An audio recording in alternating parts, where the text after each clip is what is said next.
Good morning, everyone, and welcome to the Sterling Seacrest Pritchard Claims webinar series.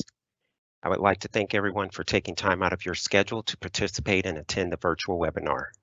Today's webinar is OSHA 300 log and record keeping requirements.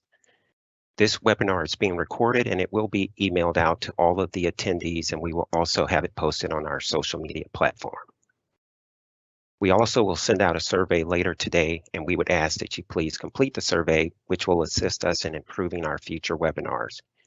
You can use the Q&A feature, to ask questions that you may have, and they will be answered by our speaker.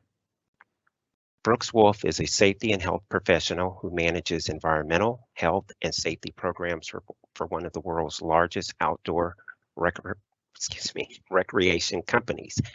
Brooks believes that investing in training and education are not only fundamental parts to any safety and health program, but are also the building blocks for creating a proactive safety culture. Brooks has over 20 years of experience in safety, workers' compensation, occupational medicine, quality, and first responder education. Please welcome Brooks Wolf. Thank you, Willie, and thanks to your team for putting this together. And good day to everyone out there joining us. Thanks for joining us today. Real quick, I want to tell you what we're going to focus on today. It's just so we're really clear. And today's webinar is going to be covering basically who is covered by this record keeping and reporting statute, and also trying to figure out what cases need to be reported. We're not really going to get into the mechanics of how to fill the forms out. A lot of that information is available online, and most people have trouble with, am I covered and what cases need to be recorded. So let's just jump right in. So one of the questions is, why is record keeping so important? And really from a macro perspective, so if we take a look at this record keeping requirement, number one, there's OSHA regulations, there's standards that exist. And also there's penalties around those that exist for us if we don't do a good job of keeping those records. Then we also keep these records because they provide public access to that workplace safety information. So a good example of that is all of us, we can go out and take a look at the North American Industry Classification System, the NAICS, and take a look at our industry. And we can get records from like the Bureau of Labor Statistics to see how we stack up against other people in our industry as far as accidents are concerned in the workplace. And so it provides that access to the general public. Another thing that it does is it provides a statistical measurement for OSHA efforts. So OSHA uses these to determine, where are there areas of concentration going to be? Are there certain industries that are seeing trends or higher amounts of injuries and illnesses? And also, are there specific injuries, illnesses, or specific body parts that are being affected that they need to try to put programs in place, or that might influence, regulations they want to put forward? So that's kind of from a macro standpoint, and I kind of, when I look at those things, I look at those as more of a lagging indicator. So those are historical data, things that have happened in the past that can give us some insight probably to the future, but they're mostly lagging indicators. I think one of the most important reasons why we should be keeping records is for actually reducing incidents and reducing our costs. And so this is going to incorporate more than just what the record keeping requirement is from OSHA. So we want to collect data, maybe more data than what OSHA requires, and we want to collect it on things that are not considered recordable in OSHA's purview, and we want to collect things on near misses and first aids and use those as more of leading indicators. So we can do better incident analysis, we can identify hazards more quickly and reduce those in the workplace, and we can take more proactive measures in our workplace to keep our workers safe. So OSHA 1904 record keeping and reporting standard, they have some definitions that we need to cover.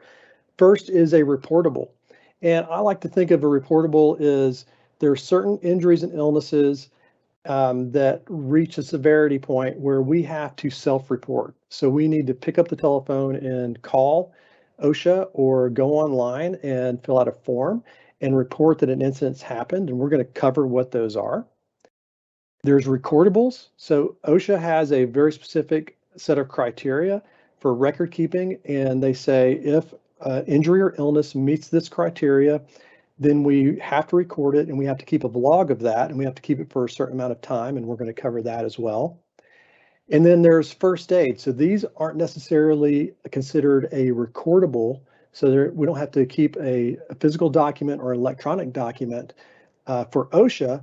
But this is one of those cases where we probably want to keep these things for ourselves so that we can dive into the data and do analysis and be more proactive in solving our workplace injury and illness issues. And then there are near misses, and this is where no property damage or actual injury was sustained.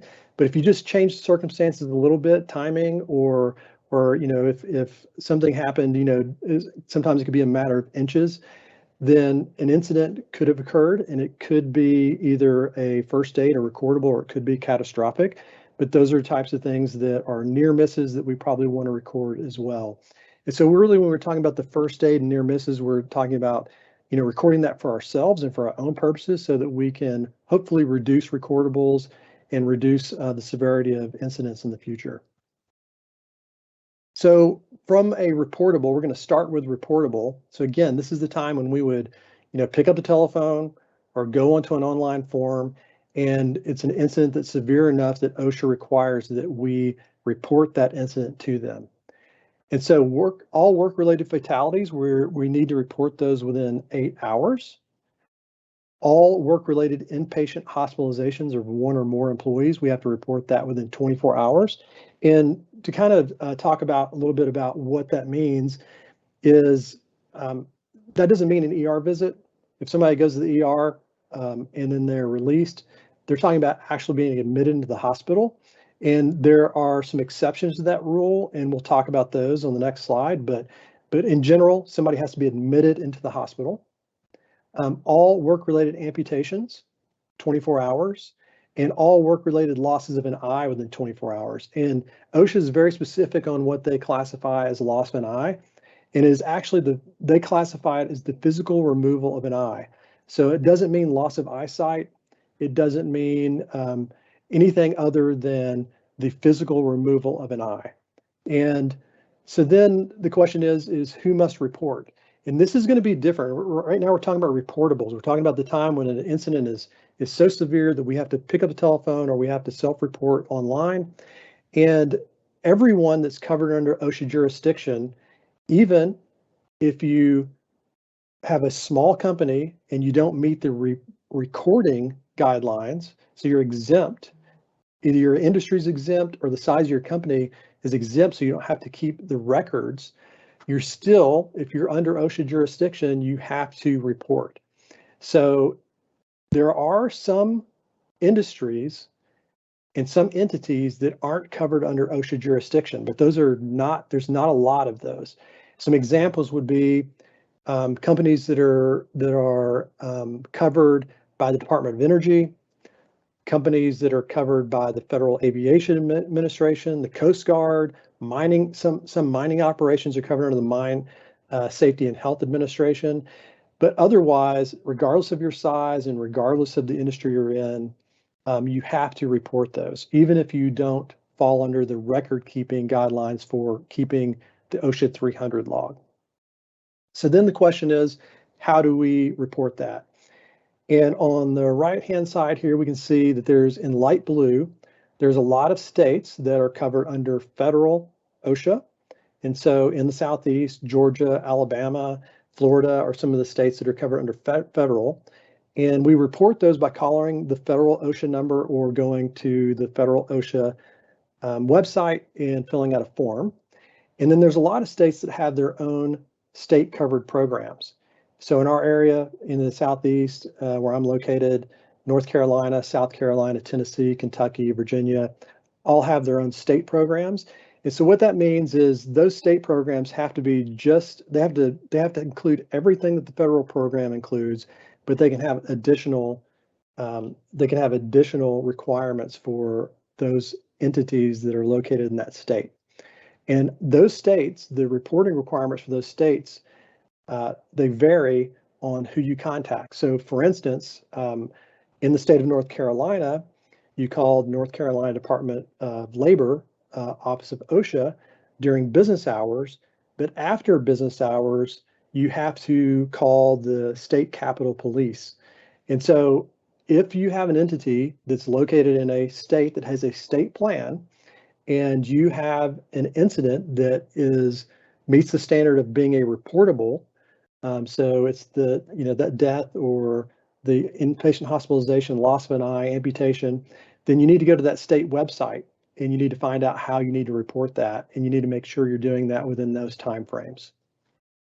So reporting exceptions, there are a few of them, and this is a pretty exhaustive list of what is out there. Is no reporting fatality if it occurred more than 30 days after the initial incident date.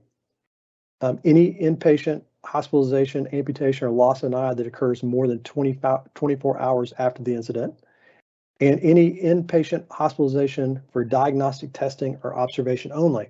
So if somebody goes into the hospital and the treating physician says, we want to keep you overnight for observation, and nothing happens during that overnight stay that would make it a recordable, then that is not considered a reportable, then that's not considered a reportable. You don't have to call and self-report. So if it's for observation only or for diagnostic testing only, then that inpatient hospital stay does not meet the standard. So you do not have to report those. Also, motor vehicle accidents are not reportable unless they're in a construction zone. If they happen in a construction zone, then you must report it. And then any commercial or public transportation incident. So if somebody's on a train or on an airplane, public transportation, and there is an incident, then that is not upon us to report those.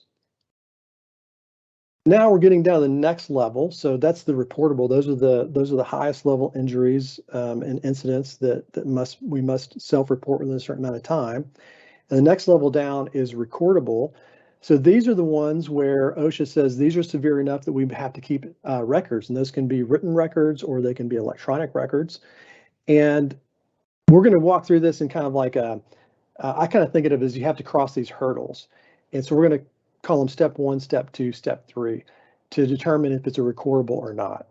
So step 1 is the injury or illness work-related. If it's not, so there's this standard. So this is the first hurdle. So we have to determine, is it work-related? And there's some definitions around that. And we're gonna go into detail on each one of these steps. If it is not work-related, then of course we don't record that. If it is determined that it is work-related, then the next hurdle, step 2, is the injury or illness a new case? If it is not a new case, then we have to go back and update the old record. We don't create a new record if it's an old case. And again, there's a definition that we're going to cover for step 2.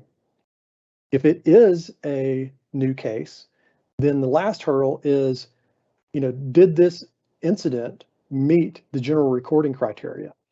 And if that answer is no, then we don't record it. So it'd be like a general first aid. If it does meet that criteria, then this box that's in red is actually what we record. So for OSHA purposes, what they're really worried about is the box that's like in the orange or yellow box, making sure that we update those previous records. And then 2 is recording new incidents, new injuries or illnesses. There's some general guidelines, some general rules. We've got to maintain these records for 5 years. So everything in that red box and everything that's in that yellow box, we have to maintain for 5 years. And maintain just doesn't mean that we keep that on record and we provide it. That step 2, if it was an old injury or illness that have new symptoms, and we consider that to be an old case, then we are expected that we have to go back and update those original records. So anything that we're keeping for 5 years, not only we have to keep up with the new, but we have to also maintain the old. Then February 1st through April 30th, we need to post a summary, and it's called the 300A log, and we're going to go over what that is. But we have to post that summary, in a place where employees have access to it. So if you have a location, if your headquarters is in Kalamazoo, Michigan, and you operate in 5 different states, it does not mean that that gets posted in Kalamazoo, Michigan, in where only those employees can see it. You have to post in the different locations their 300A summary at each one of those locations, and it has to be somewhere conspicuous where employees are likely to see it and to be able to evaluate and look at those records. When requested, we have to provide copies of those records, and that's to employees, former employees, or their representatives. And so their representatives might be, like a union rep, or it could be an attorney or something like that. And we have to provide those records. And then who must record? So if you have 11 or more employees during the calendar year, then you are expected to record. And also, if you are not on that list, that there's a list that is called an exempt NAICS list. And that's, again, the North American Industry Classification System. And there are a lot of businesses, a lot of industries that are considered exempt because they are generally in pretty in industry that's not considered hazardous. Some examples of that would be like law offices, physicians, dentist offices, full service restaurants, people that provide business services. Those aren't considered like high hazard industries. And there's a whole list, there's a big list of those. And if your industry is in that classification, then you're not required to keep the records unless OSHA asks you to participate in record keeping. So the first step, that going to that first step, that first hurdle we have to cross is this a work-related incident? And I want to point something out real quick. It's important to note that OSHA and workers' comp definitions and rules are absolutely not the same. So what we're talking about today is OSHA. We're not talking about workers' comp. So you could find yourself in a situation where something is not a reportable, but is covered under workers' comp, and vice versa. For the most part, they do align, but there are a lot of incidents where they don't. So just want to make sure that we're all on the same page, that what we're covering today is OSHA and not workers' comp definitions. OSHA, it is considered work-related if there is an exposure at work that caused or contributed to the condition. So it's pretty easy. If somebody's at work, they're doing work-related activities, and they have an accident that leads to an injury or illness, that is considered work-related. Or if they have a pre-existing condition and the workplace significantly aggravated that pre-existing condition. So here's an example of that. Let's say somebody has a peanut allergy, they have a food allergy, and it's a severe allergy, and they have an EpiPen for it. If they're on their lunch break and they're in the break room, and they have, they've picked up to go from a local fast food restaurant, and they have an allergic reaction to that food, that would not be, I repeat, not work-related, because it was during their lunch break and the food was, they provided their own food. That same case could be considered work-related if it was a mandatory lunch meeting and the workplace had the food catered, because then it is no longer voluntary and the workplace is providing the food. So if they were to have an allergic reaction and have to use their EpiPen, that the workplace significantly aggravated their pre-existing condition. So that would be an example of a pre-existing condition that could be covered under work-relatedness. So there are some specific examples of when it is absolutely not work-related.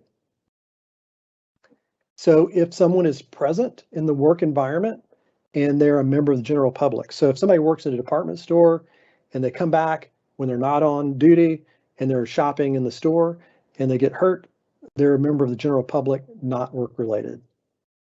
If they are voluntarily participating in a wellness medical fitness program, So if there's yoga classes offered before work and it's all voluntary, it's not work related. However, if employees are required at the beginning of their shift to participate in an exercise program and stretch and do all those things, and they get injured while they're doing that, that's no longer considered voluntary. That's part of their job.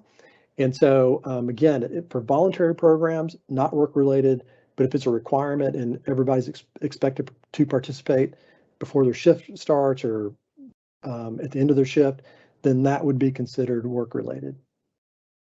Eating, drinking, or prepping food. So if somebody's in the break room and they're cutting an apple and they cut themselves and get a laceration, that is not considered work related because they're on break and they're preparing food. Personal task outside of working hours. So if somebody came in early to work because they wanted to use their computer at work to, I don't know, order some Christmas presents for their family, then that's a personal task and that's outside of work hours, and that would not be considered work related. Hey, Brooks. Yeah. Hey, sorry. Got a question. Sure. If you are only required to report annually, do you still have to post the 300 in the locations? Yes. So the 300 log gets posted again between February 1st and April 30th. So if you fall under the record keeping guidelines, then the expectation is that you're posting those. Now, this seminar really could be almost like 2 or 3 hours because we could get into some pretty deep topics here. Here's something that you need to be aware of. OSHA has these definitions that are called entities. And so let's say that you have 3 locations in Georgia. And let's say all those 3 locations are all in different towns and different cities. Then each one of those locations, OSHA would consider an entity, and they have their own OSHA 300 log. So each location would have their own 300 log. Now, if you had 3 locations in Georgia, and they're all located on the same piece of property, then you're supposed to keep one log for all 3 of those locations, even though they're all it's more, think of it more of like a physical location. And so the expectation would be that you would have one OSHA log that would cover all 3 of those facilities, and those would be posted between February 1st and April 30th. The only time when that doesn't apply is if each one of those locations runs itself separately. And by that, I mean they would have different financials, they would have different management structures. Then you could say, well, I don't have to keep an OSHA 300 log 1, I can keep them separate. And that's the only time that you can do that as separate. But yes, the expectation is if you're not exempt, if you're not an exempt industry, you have 11 or more employees, and your jurisdiction is not someone else other than OSHA, then the expectation is that those are posted. So another thing that is not work related is personal grooming, self-medication, or self-inflicted injuries. So self-medication is probably the one that would come up the most, is if somebody is taking a medication and it wasn't prescribed to them for this injury. So a common thing that happens is somebody starts to have a little bit of pain and they have some medication left over and they start taking it.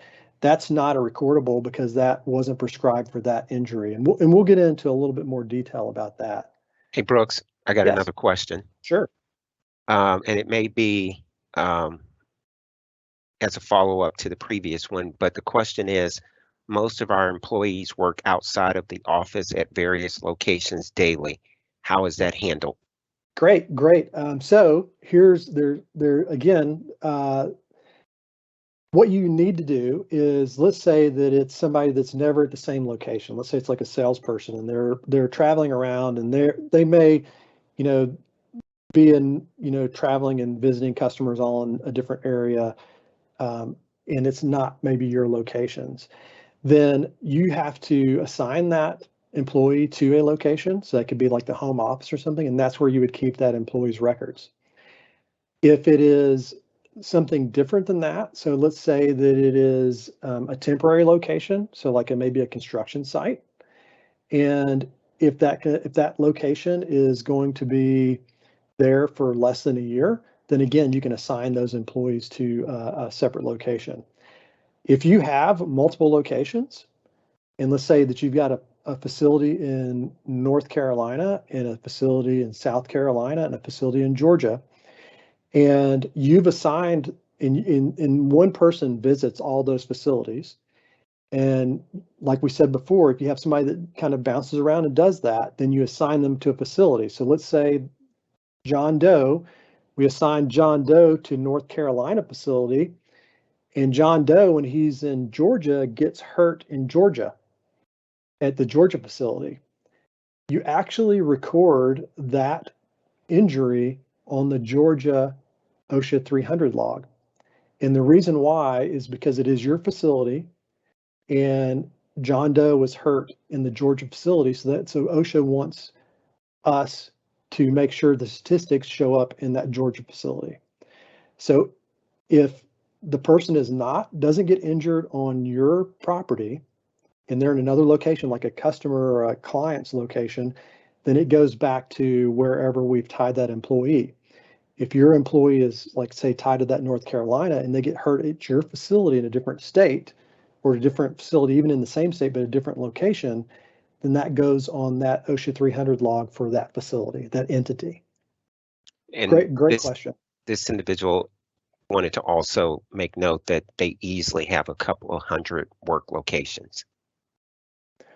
Right, and if they're temporary work locations, they're just springing up because they're like it's a construction job, so it's going to last a month or something like that, then they can tie those employees back to a central location. But if it's a longer term, then they have to basically create a work location for that location. They have to create an OSHA 300 log for that location. And then how you document that is, if it's a temporary location, or if it's if the person is traveling and it's not the incident doesn't happen at your facility, then you tie it back to whatever facility or whatever entity that you have assigned that worker to. If they get hurt in another one of your facilities at a different location than that, even though they may be headquartered out of North Carolina, if they're visiting a plant in Georgia and get hurt in Georgia, then it has to go on that Georgia OSHA 300 log. Great question. That's a very high level question, and that's a great question. Does that answer it, Willie? So far. Okay, great. So another thing is motor vehicle accidents that happen in parking lots while somebody's commuting or on a company access road. Those are not considered work related. So if somebody pulls into a parking lot, they get a fender bender with somebody else that's leaving from the previous shift, then that's not considered. And then common cold and flu is not considered work related. And then mental illness, I'm going to put an asterisk beside mental illness, because there is an exception for mental illness. So generally, mental illness is not considered work related.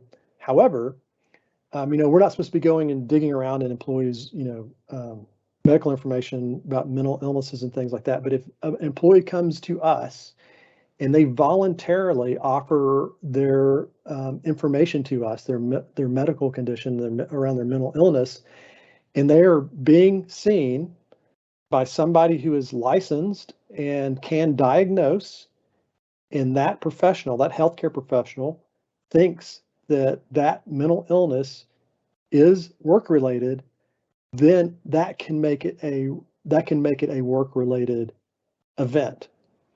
So the employee voluntarily offers information. They're being seen by somebody who's able to diagnose, so a healthcare, like a psychiatrist or something like that, and that psychiatrist or licensed healthcare professional thinks that it can be work-related, then that could change it into work-related. Brooks, probably as a follow-up to the last question, our locations are seasonal and last about 4 or 5 months, going back to the 300. Right. So in most cases, if it's just a temporary location that opens up, then you can assign those employees to basically go back to a home location and keep that on that home location log. So the key would be taking the employee and tying them back to an entity.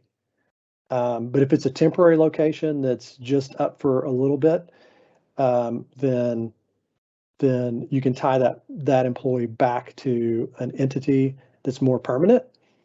If they're on that location, that temporary location, when February, March, and April roll around, I would still post something at that temporary location. I would still post that log at the temporary location so that employees have access to it.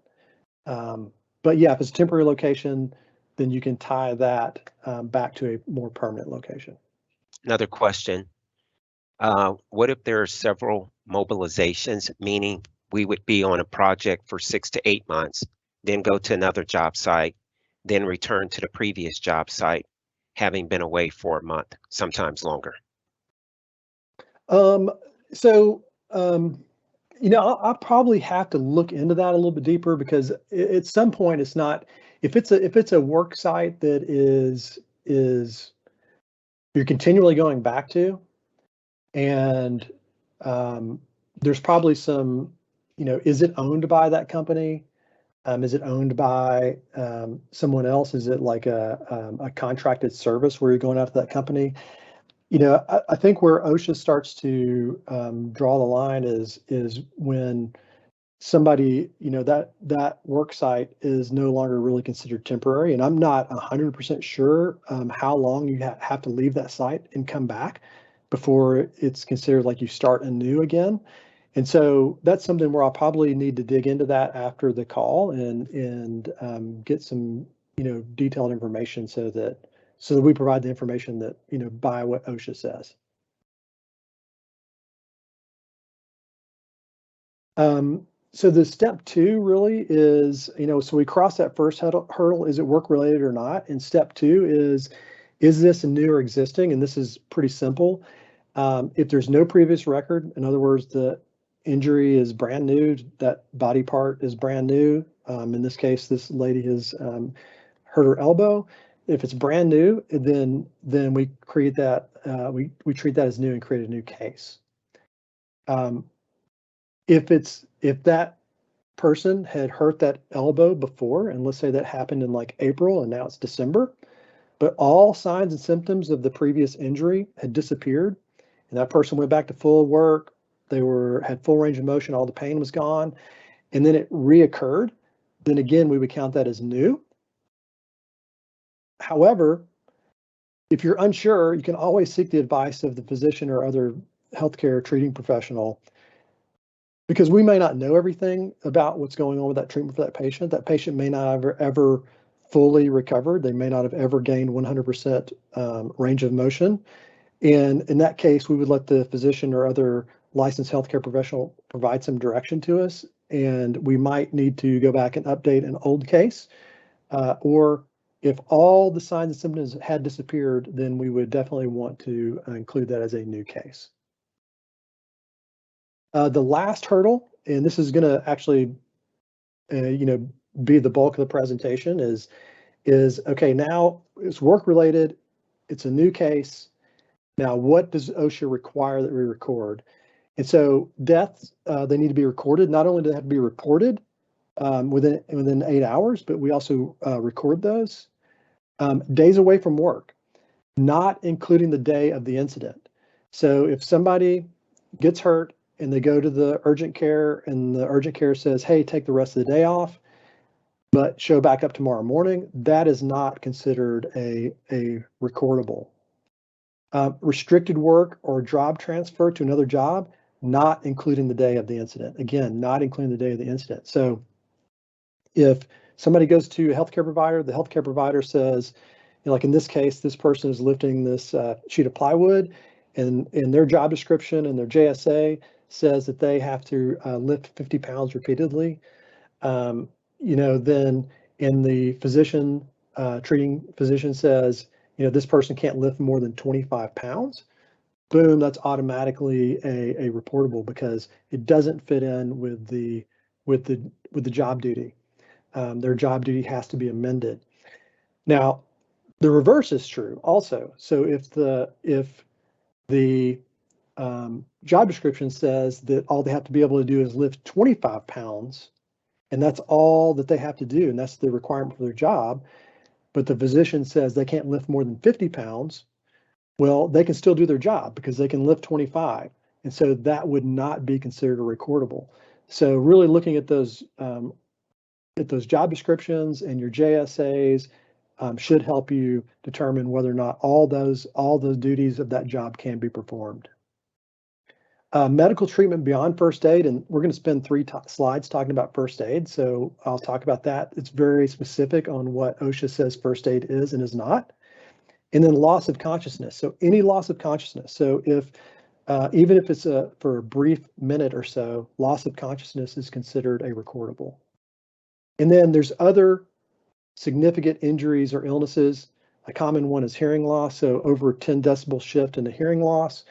If you're involved in healthcare or any place that has sharps, the needle sticks, and also medical removal from work because of exposure to chemicals, those types of things, anything that's significant, those get recorded as well.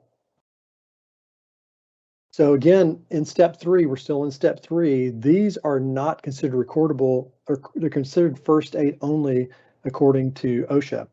So non-prescription medication at a non-prescription strength. Tetanus, so if somebody gets cut and the treating physician says, your tetanus is too far gone and we want to provide another immunization for that, that is not a recordable, but other immunizations are. So if somebody has a bloodborne pathogen exposure and they start receiving their hepatitis B vaccine series, that would be considered a recordable. Cleaning, flushing, soaking wounds to stop, to prevent infection, not a recordable. And this one is kind of controversial, but bandages, Band-Aids, gauze, butterfly bandages, Steri-strips, those are not considered recordable. However, if you go outside of these things, like you don't have to use the Band-Aid brand, you can use any form of bandages, but if you go outside of these types of wound closures, then it turns it into recordable. So, like the glues that are used to put lacerations together. So if you have a plant nurse or a paramedic on staff, and they're like, oh, I want to carry this new, glue, and we'll just glue these wounds back together, that would make it a recordable. The only thing that you can use for those wound closures really are butterfly bandages and Steri-strips. So OSHA is very specific about this, and if it's not included in this, it is considered a recordable. Hot or cold therapy is not considered a recordable. Non-rigid, so this is the key. Anything that you put on somebody that's non-rigid, not a recordable. So if you put a back belt and it's just an elastic back belt that has no rigid stays in it, it's not a recordable. But if any of those things, if your plant nurse gives somebody a wrist brace and it has a plastic hard rigid stay in it and they're supposed to wear that all week, then that makes it a recordable. What doesn't make it a recordable, this is an exception, is if you have to put a rigid stay on something just to get somebody transported, that's not a recordable. So splints, like SAM splints, if you're just using it for transportation to get somebody to urgent care to get x-rays, not recordable. Any other rigid stays are recordable. If somebody smashes a finger or a toenail, has a blister, and we drain that to relieve the pressure, not a recordable. Using eye patches. So if somebody has a foreign body in the eye, we remove it. They have some sensitivity there. We put an eye patch on them, not recordable. Drinking fluids for heat relief, not recordable. Again, if we remove a foreign body from an eye and we only use irrigation or a cotton swab, not recordable. Splinters, removing stuff with irrigation tweezers, not recordable. This is another exemption to that rigid stay. Finger guards, so like a finger cot, is not considered a recordable. Using massage, not a recordable, but if you go past massage to physical therapy or chiropractic treatment, it is considered a medical treatment and it is recordable. So this is flashing because this is it. If it's outside of this, then generally speaking, it's considered recordable from OSHA standpoint. Real briefly, we're going to look at these forms, and we'll start off with a 301 incident. And the way I like to think about this form is this is a very detailed description of what happened to that worker. So it's we're gonna within 7 days we need to fill this out, and it's going to have who the employee was, what their shift was, what was happening at the time of the incident, did it involve any machinery, did they go see a healthcare provider? If they did, who was it? So it's going to be the very detailed information about this. And you see it says incident report or equivalent. So we can use the OSHA 301 form, or we can have our own. If we have our own company form, it's got to include at minimum everything that's on this form. And you can include more, and in fact, most companies do include more, but at minimum, it has to include everything that's on this form. A 300 log is used to classify. So we take those 301s, and now we would put this in the 300 log, and it includes things like the employee's name, and then we start classifying, and we start saying, you know, was this a death? Was it days away from work? Was it a job transfer? If it was, how many? And then was this an injury? Was it a respiratory issue? Was it a skin disorder? And so we start classifying those things. And then the 300A, this is what gets posted. So that 300 log then gets summarized on a 300A, and this doesn't include any employees' names, and it just rolls everything up to say how many days away from work were there, how many job transfers were there. And this is the form that gets posted from February 1st to April 30th. And also, before you post this, you need to make sure that it is signed off by an executive. So this gets signed by an executive. There's a place for that person to sign, put their title, their phone number, and this is what gets posted in those general work areas. So now let's recap by taking all the information that we just talked about, and let's do some scenarios. So scenario one is an employee tells their supervisor that they're not feeling well, lightheaded. They're asked to wait in the break room. While they're waiting in the break room, they faint and they have a 1-inch laceration on their right hand. And that employee goes to urgent care and receives butterfly bandages. The question is this recordable? So let's walk through this. Butterfly bandages, we already know that those are not recordable. So that doesn't make it a recordable.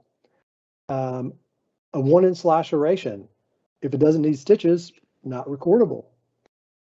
But the employee fainted. And so earlier we learned that any loss of consciousness, no matter how short of the episode, is considered a recordable.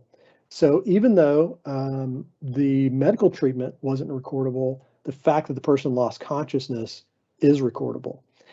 Now, let me throw some new information out there.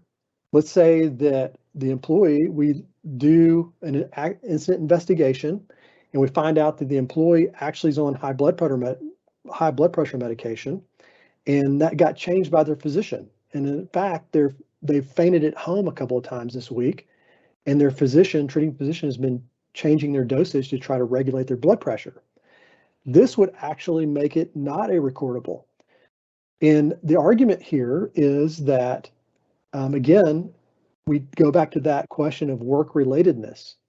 So it's a pre-existing condition, and really it's not the workplace that made this worse. It didn't significantly impact this pre-existing condition, because we found out that this person has been fainting at home and their physician's been having a hard time getting their blood pressure regulated. So we could, pretty confidently say that this is not work-related. This is something that's happening outside of the workplace. It just happened to be that the person was at work when they had this fainting episode. So again, going back to those rules, we would have a pretty strong argument that this, in fact, would not be a recordable. Scenario two, injured back and ankle. Contractor. So this is a contractor that's on your work site, and they're an analyst and they work in an office, and they tell their shift supervisor they slipped outside on some steps that were covered in snow, and they're complaining of lower back pain and their left ankle hurts. They're taken to the medical provider and they get x-rays, no fractures, and they tell the patient, or they tell this contractor, they need to stay at home for the rest of the day. So that's the day of the accident. Is this a recordable? So the fact that they're told to stay home for the rest of the day, nope, that's the day of the incident, so that doesn't count. X-rays. Remember, diagnostic is not considered a recordable. So the fact that they got x-rays done, there's no fracture, not recordable. So at this point, this would not be a recordable. New information comes, the contractor is still hurting the next day. They go back to the physician and the physician takes them off work for 2 more days. That makes it a recordable. So as soon as that would happen, we would need to fill out that 301 form or an equivalent and make sure we capture all that data. Now, a new piece of information. Let's say that contractor actually doesn't take work orders from you or anyone that's an employee of your company. Rather, there's an on-site employment agency that supervises that contractor. This would still be a recordable, but it wouldn't be a recordable on your OSHA log. It would actually need to go and be recorded on the employment agencies. So here's what to remember about contractors.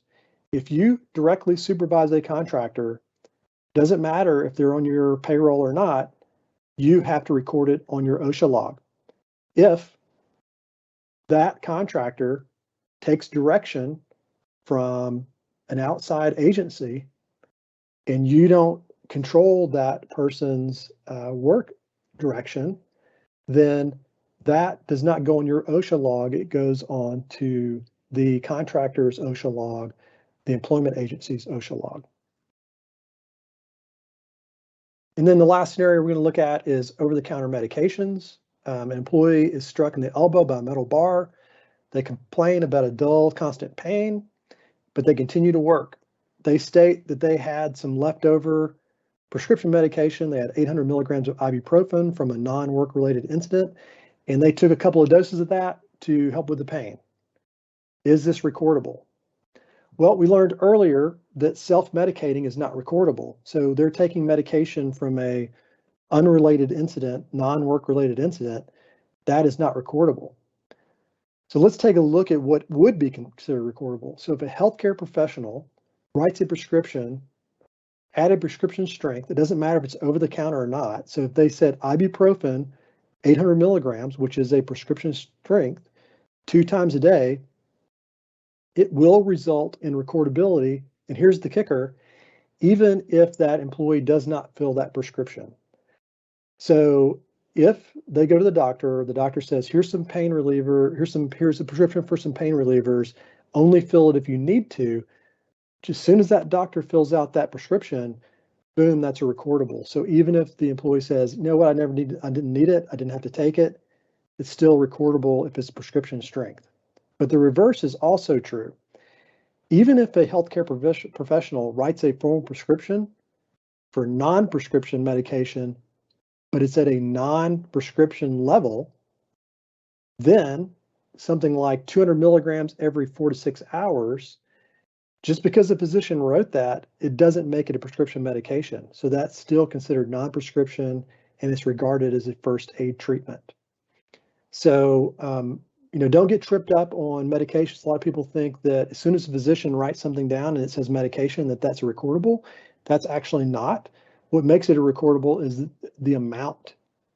So even if it's an over-the-counter and the amount is at a prescription level, that's what would drive the recordable. And I just want to say thanks to everybody. This hope everybody picked up something and took something away. And I'll turn it back over to Willie now. Do we have any other questions or? We do not have any other questions, it appears, at this point in time. So thank you. We very much appreciate it. So thanks, Brooks. We'd like to again thank Brooks Wolf In making today's presentation and webinar possible, I'd also like to thank Katie and Bianca from Sterling Seacrest Pritchard as well. Remember to please complete the survey when it's emailed out. Let us know if there are any specific topics that you would like for us to host in the future. And again, if there are no further questions, this concludes the Sterling Seacrest Pritchard webinar. Thank you, everyone, and have a great day.